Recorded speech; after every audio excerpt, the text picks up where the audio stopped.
Cute baby அத்தியாயம் 49. நான் உங்கள் சுராமிகா. டாக்டர் மருந்துகளை எடுத்து கொடுத்து விட்டு சென்று விட்டார்.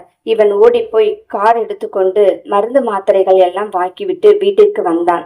அந்த ட்ரிப் முடிந்ததும் அந்த நர்ஸ் அதை எடுத்து விட்டு அவர்களும் கிளம்பி விட்டார்கள். அன்பு அவள் கையை மட்டுமே பார்த்து உட்கார்ந்திருந்தான். அவள் எப்பொழுதும் முழிப்பாள் என்று ஏங்கி தவித்தான். கொஞ்சம் நேரத்தில் கண் விழித்து பார்த்த அவள் தனக்கு முன்னால் அன்பு இருப்பதை பார்த்து, வெளியில போடா, வெளியில போ, நீ எதுக்குடா வந்த? என்னை நானே பார்த்துக்குவேன், நீ எனக்கு தேவையில்லை, போடா வெளியே போ. 2 நாள எப்படி பசியோட காய்ந்துட்டு இருந்தேன்னு உனக்கு தெரியுமா? போடா வெளிய. பசி தாங்க முடியாமல் சமையல் பண்ண போன இடத்துல கையில எண்ணெய் சுட்டு விட்டுருச்சு. அந்த எண்ணெயெல்லாம் என் கையில வந்து விழுந்தது. எவ்வளவு நேரமா உன்னை கூப்பிட்டேன், வந்தையாடா? இப்ப மட்டும் எதுக்குடா கிட்ட வர? தள்ளி உட்காருடா. அன்பின் கண்ணில் இருந்து கண்ணீர் மடமடவென வெளியில் வந்தது. சாரி பொண்டாட்டி, இனிமேல் இப்படி பண்ண மாட்டேன். எதுவா இருந்தாலும் நம்ம அப்புறமேல் பேசிக்கலாம். இப்ப இந்த காப்பி குடி. உன் கையில கொடுக்கற எதுவும் எனக்கு வேண்டாம். போ, வெளியில போடா, வெளியில போ. இங்க பாரு பிரியா, என்னோட கோபத்தை மறுபடியும் கிளப்பாத. உனக்கே நல்லா தெரியும் நீ பண்ணினது தப்பு. நீ தான் போய் கதவை பூட்டிக்கிட்ட. பல நாள் சொன்ன கதவை பூட்டிக்கிட்டு உள்ள இருன்னு. ஆனா அப்பெல்லாம் அது கேட்காம கதவை திறந்து வைத்து எந்த நாயோ உள்ள வந்து உன்னை தப்பா பேசுது. என்கிட்ட ஒரு வார்த்தை சொல்லணும்னு உனக்கு தோணுச்சா? யாரெல்லாமோ என் பொண்டாட்டிய கேவலமா நீ பேசுற மாதிரி நீ வச்சுக்கிட்ட. அப்போ எனக்கு எப்படி இருக்குன்னு உனக்கு தோணுச்சா? திமிர் பிடிச்சவன் நீ. சரி விடு, நான் தோத்ததாகவே இருக்கட்டும். பிரியா, நீ ஜெயிச்சுக்கோ. எந்திரிச்சு இந்த காப்பிய குடி. அப்பனா நீ என்ன சமாதானப்படுத்தவே மாட்டியா? நான் இப்படி உன்னை விட்டு தள்ளி இருக்கணுமா? பிளீஸ்டா, என் கூட பேசு, பழைய மாதிரி பேசு. பிரியா, இப்ப நமக்கு உடம்புதான் முக்கியம், எந்திரி என்று அவளை தன் கை அரவணைப்பில் கொண்டு வந்து அந்த காப்பியை எடுத்து அவளுக்கு மெல்ல ஊட்டினான். அவளும் கொஞ்சம் கொஞ்சமாக குடித்தாள். ரொம்ப பசிக்குதுடா, கை எரிச்சலா இருக்கு, தாங்கவே முடியல, வலிக்குது. தன் மார்பில் சாய்ந்து சொல்லிக் கொண்டிருந்தவளை இன்னும் நெருக்கமாக அணைத்து கொண்டு அவள் முகத்தில் இருக்கும் சில முடிகளை விலக்கி காதோரத்தில் வைத்தவன் அவள் கன்னத்தை தடவி கொண்டே, வலிக்குள்ள மாத்திரை கொடுத்துருக்காங்க, நீ சாப்பிட்டு இருக்க, சரியா போயிடும். இப்ப ஆயில்மெண்ட் போட்டு விடுறேன், சரியா? இன்னும் 1 கப் கொண்டு வரட்டா? சாப்பாடு இப்ப சாப்பிட வேண்டாம். 2 நாளா வயிறு காஞ்சு போயிருக்கு. திடீர்னு சாப்பிட்டா நல்லா இருக்காது. காலையில கஞ்சி வச்சு கொடுக்கறேன், அதை குடி, சரியா? என்று சொன்னவன் அவளை படுக்க வைத்து கொண்டு சூடுபட்ட கையை தன் தொண்டையில் வைத்து மருந்து போட ஆரம்பித்தான். மருந்து போட்டு கொண்டிருக்கும் போதே அவள் கண் மூடி உறங்கினாள். அவள் உறக்கத்தை ஆராய்ந்து பார்த்தான். நன்றாக தூங்கிக் கொண்டிருந்தாள். அவனும் அருகில் போய் படுத்து கொண்டான். காலையில் எழுந்து அவளுக்காக சூப் தயாரித்து கொண்டிருந்தாள். ஆபீஸுக்கு போன் பண்ணி இன்று வர முடியாது என்று சொல்லிவிட்டான். நாள் முழுவதும் அவளுடனே இருக்க வேண்டும் என்ற ஏக்கம் அவனுக்கு வந்துவிட்டது. தன் அம்மாவிற்கு காலையில் செய்ய வேண்டிய அனைத்தையும் அவன் கூட இருந்து உதவி செய்தான். டேய், நீ போய் என் மருமகளை பாருடா, நான் தனியாவே எல்லாம் பண்ணிக்குவேன். இப்ப என்னால முடியும்னு சொல்றேன், மறுபடியும் என்னை ஹெல்ப் பண்றதுக்கு வர்றேன். அம்மா, நீங்க சும்மா இருங்க, முதல்ல உங்க வேலை முடியட்டும். எனக்கு எப்படி என் பொண்டாட்டியை பார்த்துக்கணும்னு தெரியும். என் செல்ல குட்டி திமிரு பிடிச்சவன் நல்லா தூங்கிட்டு இருக்கா. இனி கஞ்சி கொண்டு போய் அவளை எழுப்பணும்.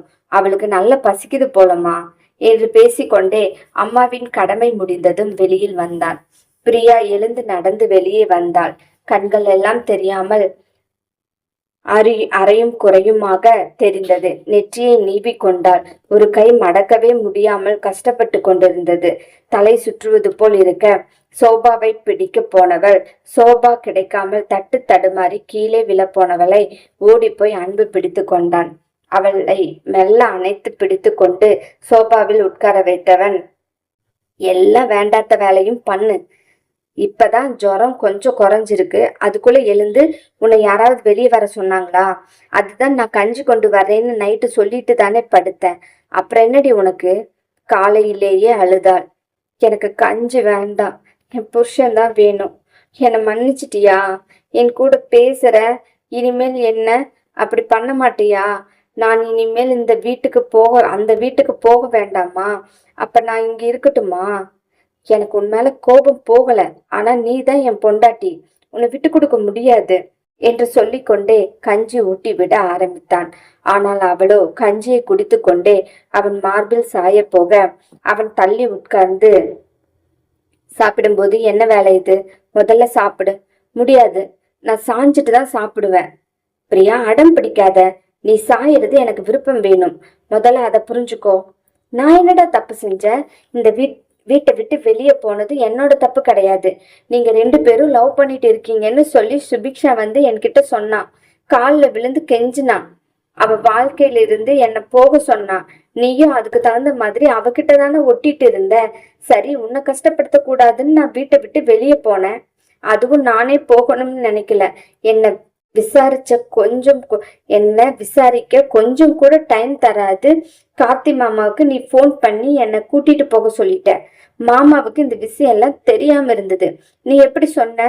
நீ சொல்லிட்ட தானே, என்னை கூட்டிட்டு போக நீ சொல்லிட்ட. இது சுபிக்ஷாவை இப்படி சொல்லுவியா என்று கதறி அழுதாள். அவன் திகைத்து போய் உட்கார்ந்திருந்தான். அழுது கொண்டிருப்பவளை அணைத்து கொண்டான். நெஞ்சோடு சேர்த்து அணைத்தவன் அவள் கன்னங்களை தடவினான். ஹே பேபி, என்ன நினைச்சிருக்க? நான் கார்த்திகிட்ட சொன்னா நீதான் சொல்லி கூப்பிட்டேன்னு நான் நினைச்சேன்டா. நான் அவன்கிட்ட எதுவுமே சொல்லல. பொய் சொல்லாத. அப்புறம் எப்படி அன்னைக்கு மாமா இங்க வந்துச்சு? அவளை இறுக்கமாக அணைத்து கொண்டு, எனக்கு தெரியாதுடா. ப்ளீஸ் டா தங்கம், நீ வர வச்சேன்னு நான் நினைச்சேன். கார்த்திகிட்ட கேட்கிறேன்.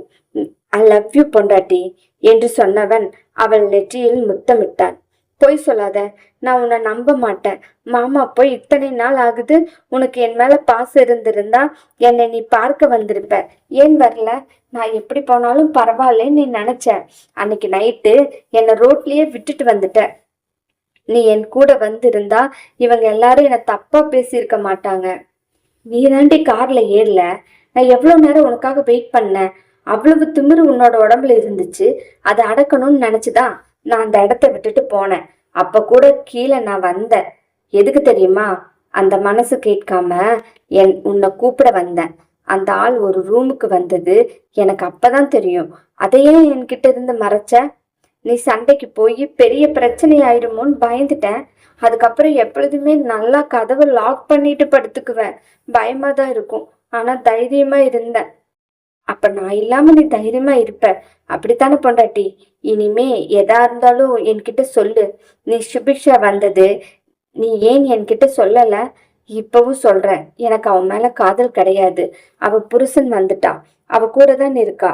அவங்க 2 பேருக்கும் மனசு ஒத்து போற மாதிரி தான் இருக்கு. சீக்கிரம் சேர்ந்துருவாங்க. இல்லைன்னா நான் சேர வைப்பேன். எனக்கு என் பொண்டாட்டி வேணும்.